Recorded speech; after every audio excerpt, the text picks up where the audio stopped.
Hello friends, welcome back to Anvesha channel. आज हम लोग पढ़ेंगे वान भट्ट की आत्मकथा उपन्यास। ठीक है, ये उपन्यास हजारी प्रसाद द्विवेदी द्वारा लिखा गया है। ठीक है, और वान भट्ट की आत्मकथा ये उपन्यास हमारे यूजीसी नेट के सिलेबस में है। ठीक है, तो आज हम लोग इसको पूरे डिटेल से पढ़ेंगे। ठीक है, चलिए आइए पढ़ना स्टार्ट करते हैं। देखिए, वान भट्ट की आत्मकथा। ठीक है, इसके रचनाकार हजारी प्रसाद द्विवेदी हैं और इस रचना का प्रकाशन वर्ष 1946 ईस्वी है। ठीक है, तो इस उपन्यास का प्रकाशन 1946 ईस्वी में हुआ था। ठीक है, और इसमें टोटल 20 उच्छ्वास है। ठीक है, उच्छ्वास मतलब खंड। ठीक है, तो यहाँ पे लेखक ने उच्छ्वास कहा है, तो इसमें 20 उच्छ्वास है। आगे देखिए, यह हजारी प्रसाद द्विवेदी का एक ऐतिहासिक उपन्यास है। ठीक है, तो वान भट्ट की आत्मकथा हजारी प्रसाद द्विवेदी का एक ऐतिहासिक उपन्यास है। यह आत्मकथा के रूप में लिखा गया हिंदी का पहला ऐतिहासिक उपन्यास है। ठीक है, तो ये जो उपन्यास है ये आत्मकथा के रूप में लिखा गया है। ठीक है, आगे देखिए, इसमें ऐतिहासिक पात्रों के साथ काल्पनिक पात्र भी है।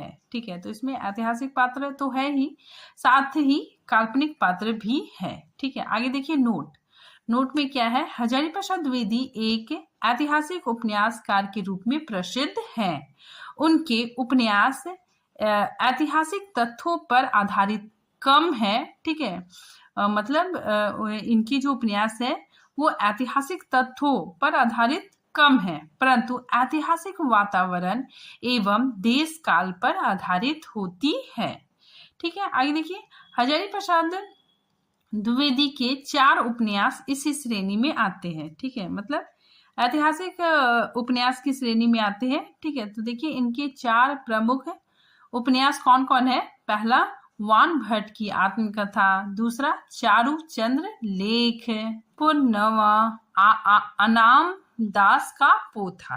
ठीक है, तो ये इनके 4 प्रमुख उपन्यास है। आगे देखिए, वान भट्ट की आत्मकथा उपन्यास में वान भट्ट कालीन 7वीं शताब्दी, ठीक है, 7वीं शताब्दी के हर्ष युग के सामाजिक, राजनीतिक, धार्मिक तथा आर्थिक स्थिति के ऐतिहासिक तत्वों पर प्रकाश डाला गया है। ठीक है, तो इस उपन्यास में 7वीं शताब्दी के समय का सामाजिक, राजनीतिक, धार्मिक, आर्थिक स्थितियों को देखने को मिलता है। ठीक है, आगे देखिए, इसे हर्षकालीन सभ्यता एवं संस्कृति का एक जीवंत दस्तावेज माना जाता है। ठीक है, तो इसमें जो हर्षकालीन सभ्यता, संस्कृति, ठीक है, ये सारी चीजें देखने को मिलती है। ठीक है, आगे देखिए, इसमें भारत में तत्कालीन पनप रही प्रवृत्तियों का लेखक ने यथार्थ चित्रण किया है। ठीक है, तो उस समय के भारत में जो तत्कालीन प्रवृत्तियां पनप रही थी, ठीक है, उसी को लेखक ने यथार्थ चित्रण किया है। ठीक है, आगे देखिए, इसका संबंध संस्कृत के सुप्रसिद्ध कवि वान भट्ट हैं, जो कि कथनात्मक शैली में लिखी गई है। ठीक है, तो ये जो उपन्यास है, ठीक है, ये कथनात्मक शैली में लिखी गई है। आगे देखिए, वान भट्ट की आत्मकथा उपन्यास में इतिहास एवं कल्पना का सुंदर समन्वय है। ठीक है, तो इस उपन्यास में इतिहास और कल्पना, ठीक है, इन दोनों चीजों का मिश्रण देखने को मिलता है। ठीक है, आगे देखिए, तत्कालीन परिवेश की ओर इंगित करते हुए रामचंद्र तिवारी का कथन है कि, देखिए, रामचंद्र तिवारी का कथन है कि वान भट्ट की आत्मकथा में स्वच्छंदतावाद के सभी तत्व विद्यमान हैं। ठीक है, तो ये कथन रामचंद्र तिवारी का है। ठीक है, अब देखिए, कथानक और मूल संवेदना।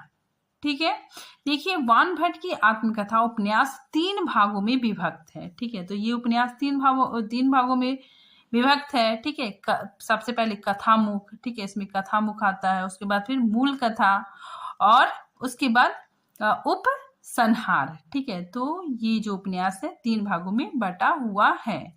और आगे देखिए, मूल कथा में 20, ठीक है, मैंने बताया इसमें 20 उच्छ्वास है। सबसे पहले हम लोग देखते हैं वान भट्ट की आत्मकथा का कथामुख। ठीक है, सबसे पहले हम लोग कथामुख देखते हैं। ठीक है, कथामुख में क्या क्या चीजें हैं, ठीक है, तो उस चीज को देखते हैं। देखिए, वान भट्ट की आत्मकथा के प्रकाशित होने से पूर्व उसका थोड़ा इतिहास जान लेना आवश्यक है। ठीक है, तो कथामुख में लेखक ने लिखा है कि वान भट्ट की आत्मकथा के प्रकाशित होने से पूर्व उसका थोड़ा इतिहास जान लेना आवश्यक है। मिस कैथराइन ऑस्ट्रेलिया, ठीक है, ये पूछा गया था कि मिस कैथराइन कहाँ की रहने वाली है, तो ऑस्ट्रेलिया। ठीक है, तो मिस कैथराइन ऑस्ट्रेलिया के एक संभ्रांत ईसाई परिवार की कन्या है। ठीक है, आगे देखिए, मिस कैथराइन का भारतीय विधाओं के प्रति असीम अनुराग था। अपने देश में रहते समय ही उन्होंने संस्कृत और ईसाई हिंदी का अच्छा अभ्यास कर लिया था। ठीक है, आगे देखिए, 68 वर्ष की उम्र में वो इस देश में आई और अक्लांत भाव से यहाँ के प्राचीन स्थानों का 8 वर्षों तक लगातार भ्रमण करती रही। ठीक है, तो देखिए यहाँ पे बताया गया है, ठीक है, लेखक ने बताया कि 8 वर्ष तक लगातार यह भ्रमण करती रही। ठीक है, आगे देखिए, मिस कैथराइन को हम लोग दीदी कहते हैं। ठीक है, तो लेखक ने यहाँ पे बताया है कि मिस कैथराइन को हम लोग दीदी कहते हैं। ठीक है, दीदी अर्थात दादी। ठीक है, मतलब दादी को ही दीदी कहते हैं। ठीक है, आगे जब कभी दीदी शब्द का प्रयोग किया जाए तो पाठक उन्हीं से तात्पर्य समझे। ठीक है, तो लेखक यहाँ पे बता रहे हैं कि ये जो मिस कैथराइन है, ठीक है, इसको लेखक दीदी कहते हैं। ठीक है, और दीदी का मतलब क्या हो गया, दादी। ठीक है, हम लोग इसको दादी के अर्थ से समझेंगे। ठीक है, आगे देखिए, मिस कैथराइन ने शोध यात्रा में उपलब्ध सामग्री के आधार पर वान भट्ट की आत्मकथा का निर्माण किया था। ठीक है, आगे देखिए, द्विवेदी जी के अनुसार मैंने कथा को नए सिरे से संपादित कर प्रकाशित करवाया। ठीक है, तो द्विवेदी जी का कहना है कि मैंने कथा को, ठीक है, मैंने कथा को नए सिरे से, ठीक है, नए सिरे से संपादित कर प्रकाशित करवाया। उपन्यास का संपूर्ण कथानक वान भट्ट के क्रियाकलापों से ही विकसित होती है। ठीक है, तो ये जो उपन्यास है, ठीक है, इसका संपूर्ण कथानक वान भट्ट की क्रियाकलापों से ही विकसित होता है। ठीक है, आगे देखिए, स्वयं वान भट्ट के अनुसार, ठीक है, देखिए, स्वयं वान भट्ट कहते हैं कि मेरा जन्म जिस प्रख्यात वात्स्यायन वंश में हुआ है, ठीक है, उसके धवल कीर्ति पर वह यह कहानी एक कलंक है। ठीक है, तो ये बताते हैं कि मेरा जन्म वात्स्यायन वंश में हुआ। ठीक है, याद रखिएगा आप लोग। ठीक है, आगे देखिए, आगे लेखक लिखते हैं कि मगध की बोली में बंड पूछ कटे बैल को कहते हैं, सो लोग मुझे बंड कहने लगे। ठीक है, तो ये वान भट्ट अपने बारे में बता रहे हैं कि मगध की बोली में बंड पूछ कटे बैल को कहते हैं, सो लोग मुझे बंड कहने लगे। इसी को बाद में संस्कृत शब्द बाण द्वारा संस्कार करके मैंने इस नाम की कुछ इज्जत बढ़ा ली। भट्ट तो लोगों ने बाद में जोड़ा, वैसे मेरा असली नाम दक्ष है। ठीक है, तो काफी इंपॉर्टेंट है, वान भट्ट का असली नाम दक्ष था। ठीक है, तो पूछा जा सकता है वान भट्ट का असली नाम दक्ष था। ठीक है, और वान भट्ट के पिता का नाम चित्रभानु भट्ट था। ठीक है, जब वान भट्ट 14 वर्ष के थे उसी समय इनके पिता की मृत्यु हो जाती है। ठीक है, निउनिया, ठीक है, निउनिया निपुणिका का प्राकृत नाम है। ठीक है, तो ये निपुणिका है, ठीक है, इसका प्राकृत नाम निउनिया था। ठीक है, आगे देखिए, भटनी देवपुत्र तुवर मिलिंद की कन्या है। ठीक है, काफी इंपॉर्टेंट है, पूछा जा सकता है कि भटनी कौन थी, तो तुवर मिलिंद की कन्या। ठीक है, आगे देखिए, संपूर्ण उपन्यास में वान भट्ट ने स्वयं अपने जीवन की कथा कही है। ठीक है, आगे देखिए, इस उपन्यास की शैली आत्मकथनात्मक शैली है। ठीक है, साथ ही संस्कृत निष्ठ भाषा का प्रयोग किया गया है। ठीक है। फिर आगे देखिए क्लिष्ट शब्दों का प्रयोग किया गया है। ठीक है, मतलब इस सब ये जब ये उपन्यास हम लोग पढ़ेंगे इसका मूल टेक्स्ट, तो इसमें मतलब बहुत संस्कृत शब्दों का प्रयोग किया गया है। ठीक है, साथ ही क्लिष्ट शब्दों का भी प्रयोग किया गया है और ये आत्मकथनात्मक शैली में लिखी गई है। अब देखिए ऐतिहासिक पात्र। ठीक है, इस उपन्यास में ऐतिहासिक पात्र कौन कौन है? हर्षवर्धन, कुमार कृष्णवर्धन, ठीक है, राजश्री, देवपुत्र, मिलिंद और वान भट्ट। ठीक है, ये सारे ऐतिहासिक पात्र हैं। ठीक है, आगे देखिए काल्पनिक पात्र। कुछ काल्पनिक पात्र भी है, जैसे निपुणिका, महामाया, भटनी, अघोर, भैरव, ठीक है, और सुचरिता। ठीक है, आगे देखिए उपन्यास के कथानक की पृष्ठभूमि ऐतिहासिक है, शेष काल्पनिक है। ठीक है, फिर आगे देखिए कथा का आधार। कथा का आधार हर्षचरित ग्रंथ है। ठीक है, फिर आगे देखिए वान भट्ट की आत्मकथा का मूल केंद्र। ठीक है, तो वान भट्ट आत्मकथा की का मूल केंद्र नारी सम्मान की रक्षा है।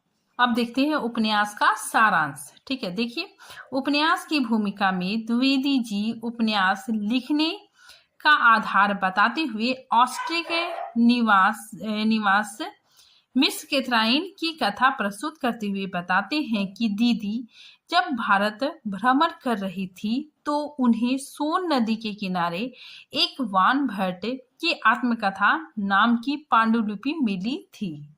ठीक है, तो लेखक बताते हैं कि मिस कैथराइन, ठीक है, जिसे लेखक दीदी कहते हैं, ठीक है, जो भारत में भ्रमण कर रही थी, ठीक है, और उन्हें सोन नदी के किनारे वान भट्ट की आत्मकथा की पांडुलिपि मिली। ठीक है, जिस पर लिखा था वान भट्ट आत्मकथा लिखियते। ठीक है, जिसे लिखने के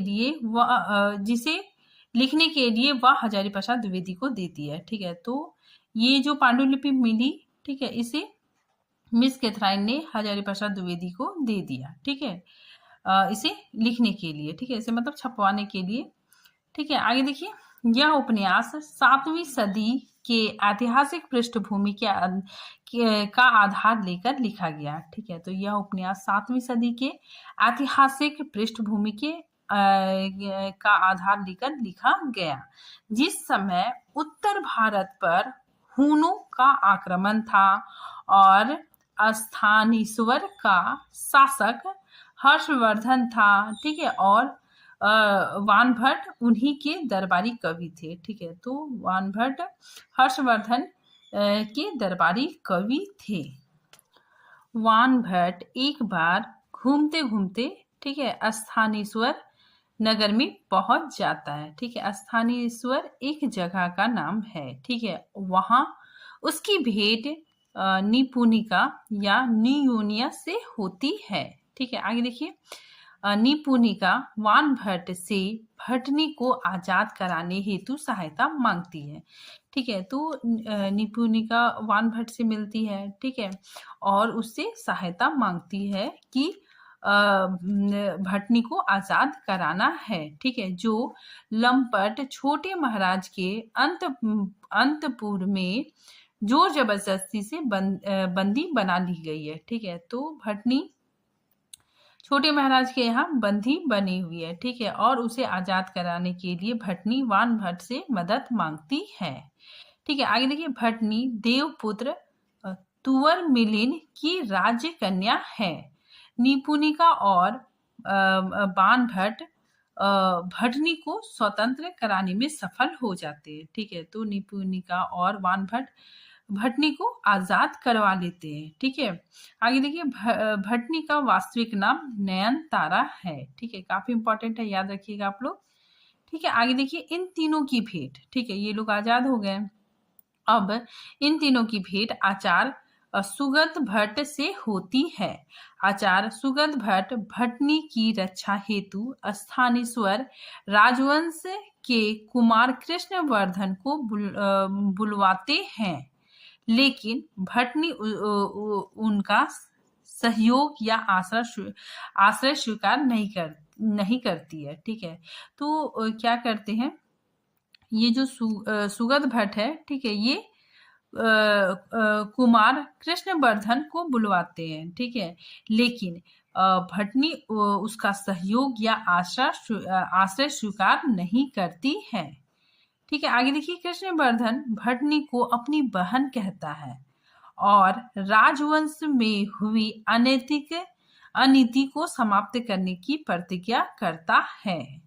ठीक है, आगे देखिए, बाणभट्ट भटनी का सेवक बन जाता है। वह भटनी की रक्षा का भार, ठीक है, रक्षा का भार स्वयं पर ले लेता है। और इसी बीच बाणभट्ट सिद्ध साधक अवधूत अघोर भैरव और भैरवी महामाया के संपर्क में आता है।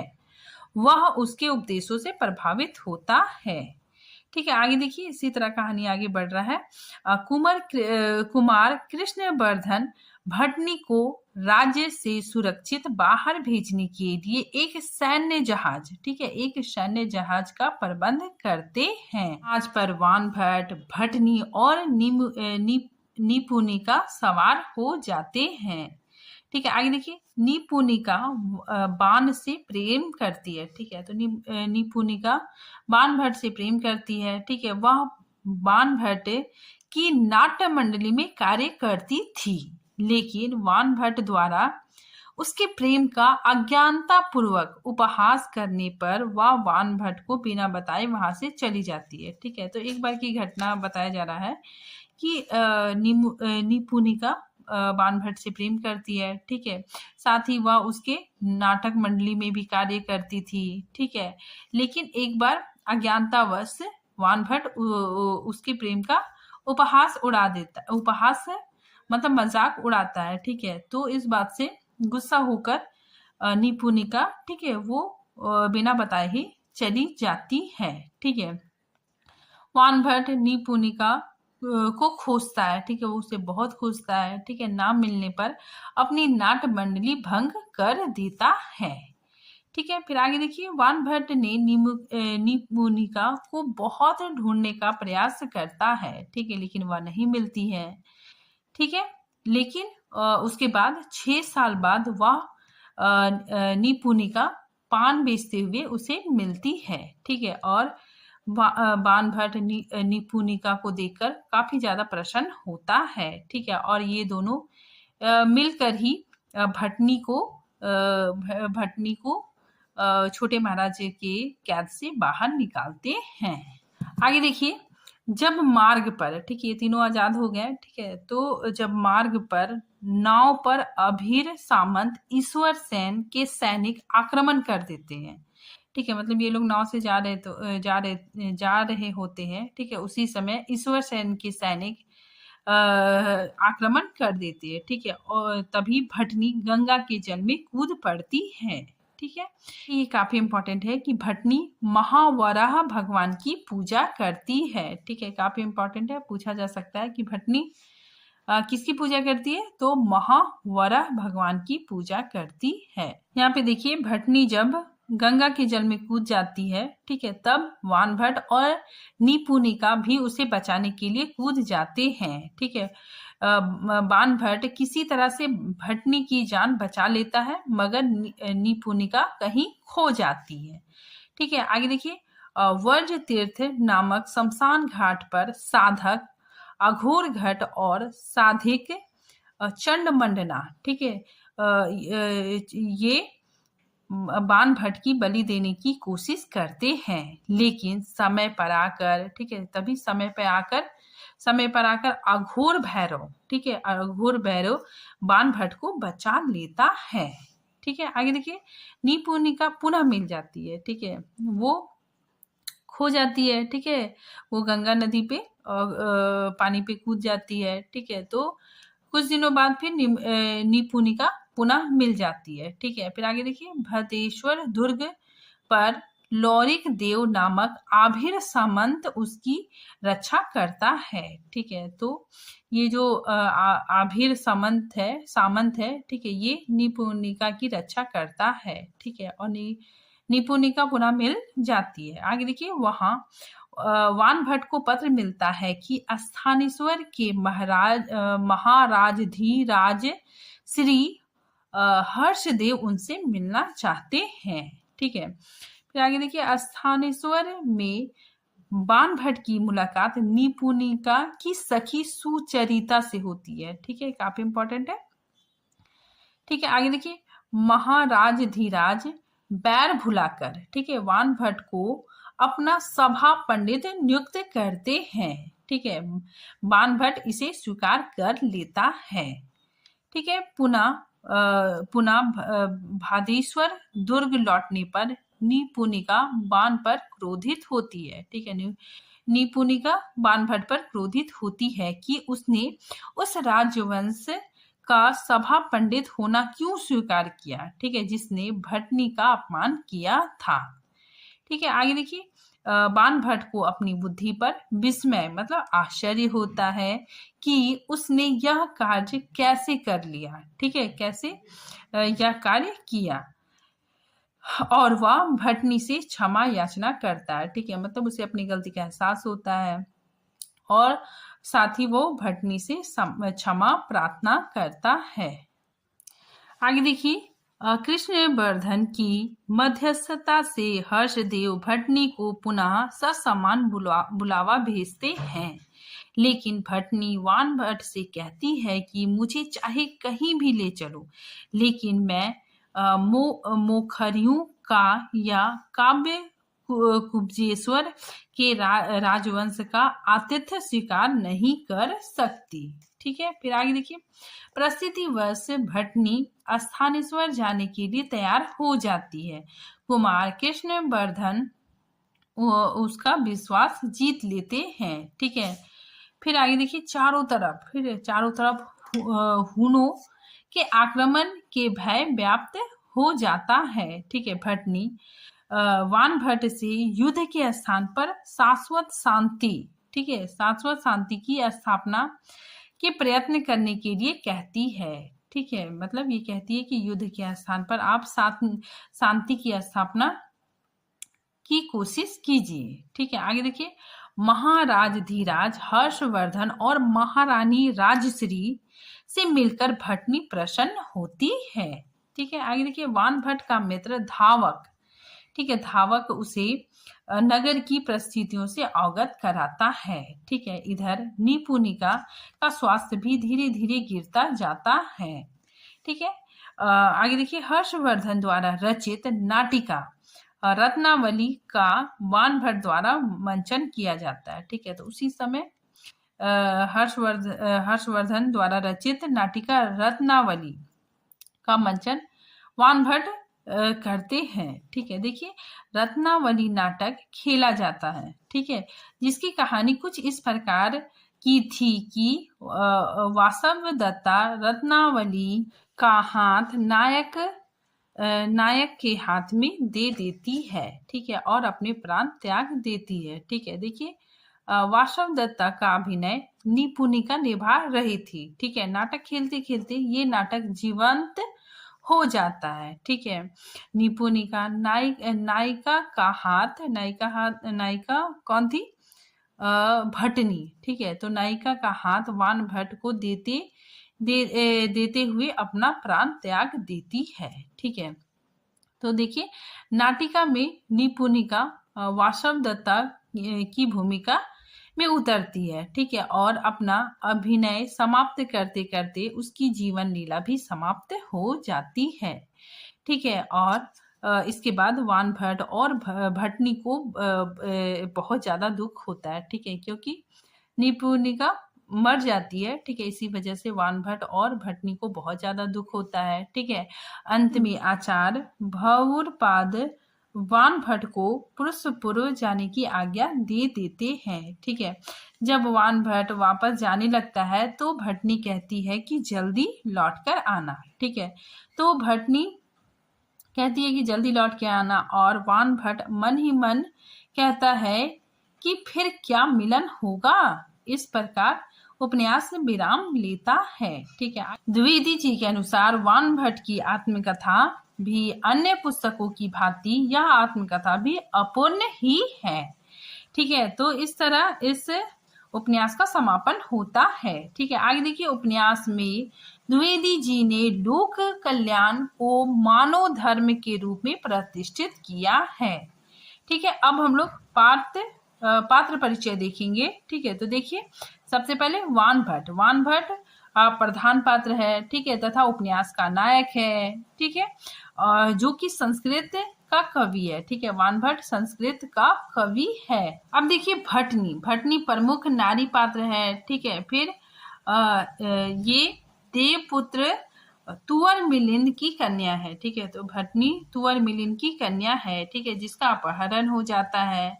ठीक है, साथ ही ये वानभट्ट से प्रेम करती है। ठीक, अब देखिए निपुणिका। ठीक है, ये अस्पृश्य जाति की कन्या है। ठीक है, मतलब छोटी जाति की कन्या है। ठीक है, जिसका विवाह कांदविक वैश्य के साथ होता है। ठीक है, यह विवाह के 1 वर्ष बाद ही विधवा हो जाती है। ठीक है, तो निपुणिका 1 वर्ष बाद ही विधवा हो जाती है।